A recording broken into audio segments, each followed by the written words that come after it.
This is happiness, to be everything at once. Be unblinded, be unlearned, be unbridled and unburned.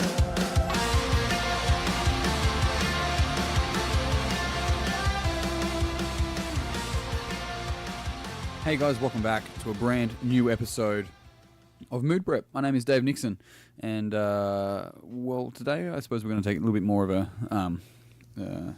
fatalistic, I don't know what the word is, morbid approach to the conversation. But it's fucking not. Hey, like there's a lot in Stoicism around understanding death.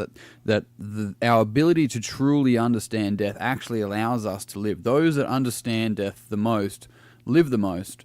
Those that push off the idea, and this can sometimes be optimists, people that lean heavily into optimism, but those that push off this idea of death are often the ones that are constantly building a future, never actually able to fucking live. And so I just finished a conversation just recently, which reminded me of some shit from Gary Vee, but I'm going to tie it all in together with Stoicism and all. But this person was saying, like, they had some cats that are probably going to pass on soon that they've had for a long time, and I was like, "Are you going to get another kitten or another cat?"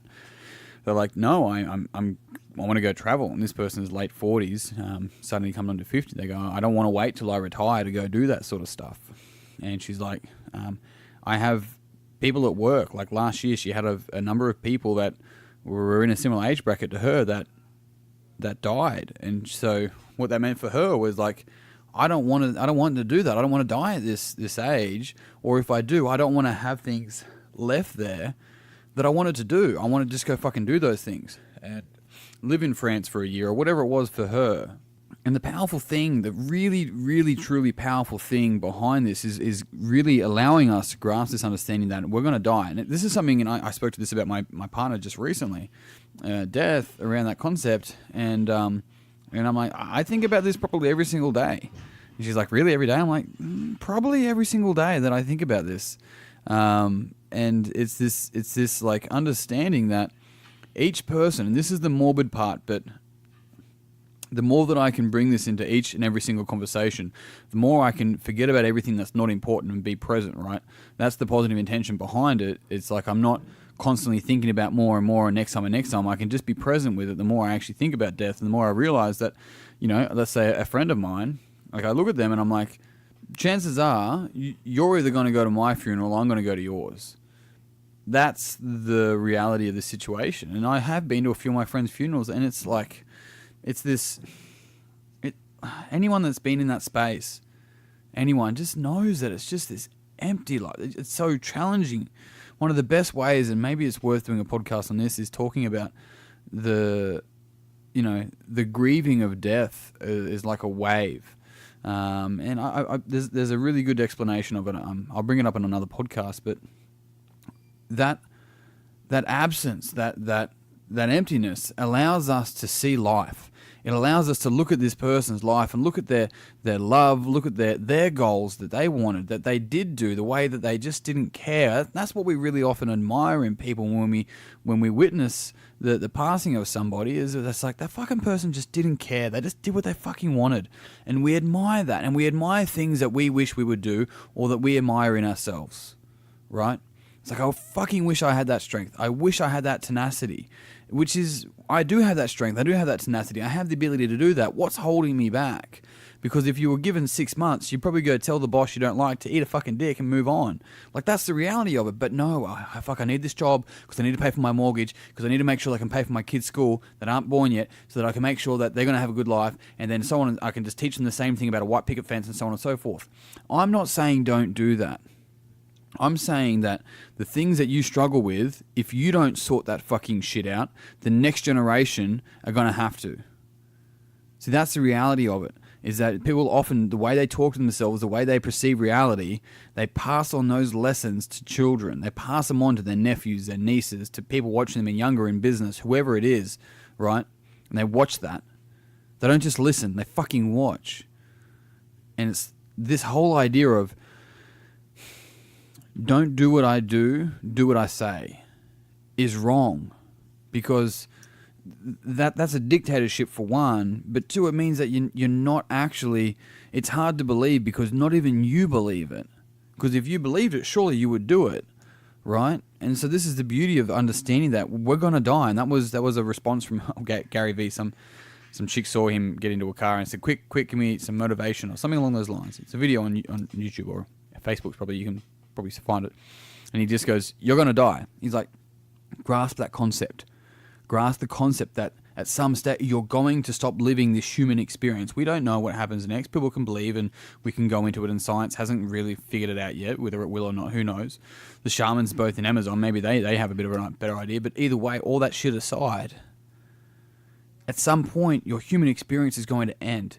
And most of the stuff that you're worried about today just won't mean shit when you're getting closer to the end. It just, why did I spend so much time wasting my fucking energy on what somebody thought about me that I didn't even really like them? Why did I do that?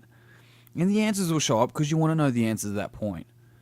And this is where, if we have the ability, while we're living, while we're truly here and present and wanting to really unravel and develop ourselves, and we ask those questions, that's when we can fucking live our potential. Because living our potential is no longer living in fear, it's living through fear.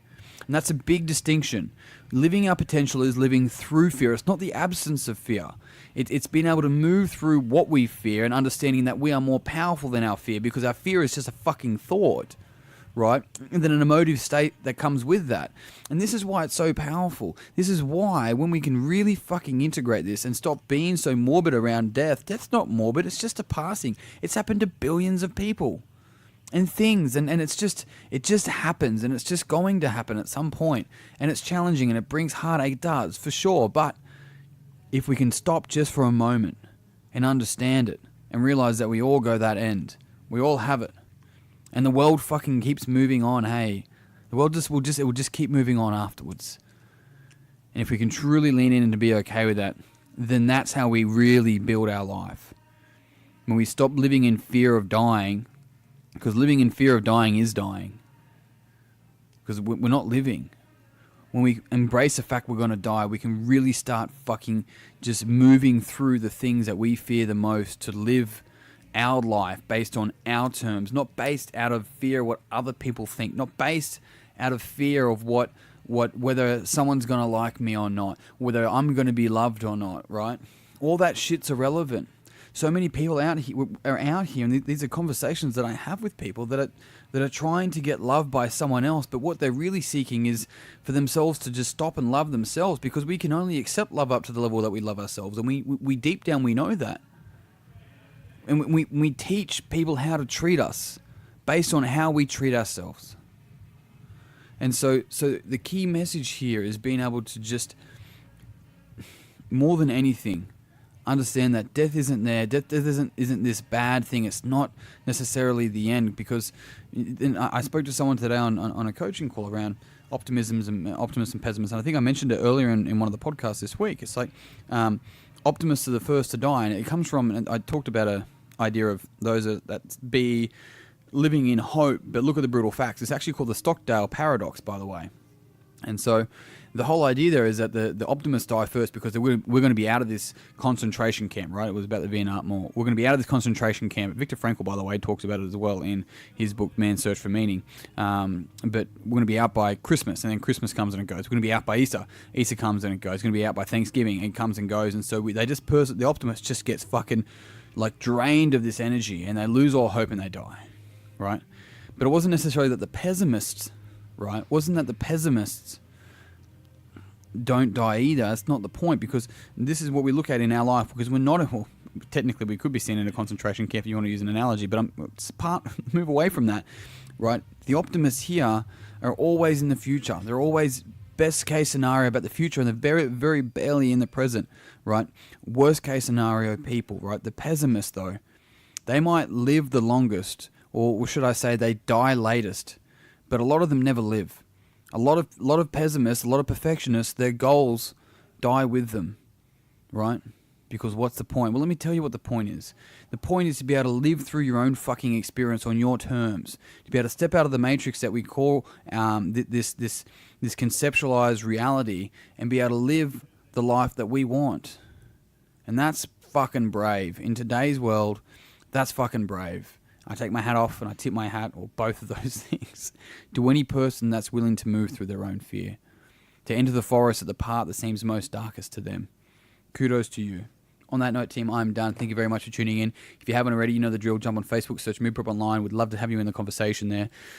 And if you found this podcast beneficial, it would really mean a lot to me if you'd passed it on to someone else. And if you do it on socials, then by all means tag me. I'd love to know about it. Otherwise, I'm out. Until tomorrow, peace and pizza. Kick today in the dick. Slay the dragon. I'll see you soon. Happiness to be everything at once. Be unblinded, be unlearned, be unbridled and unlearned.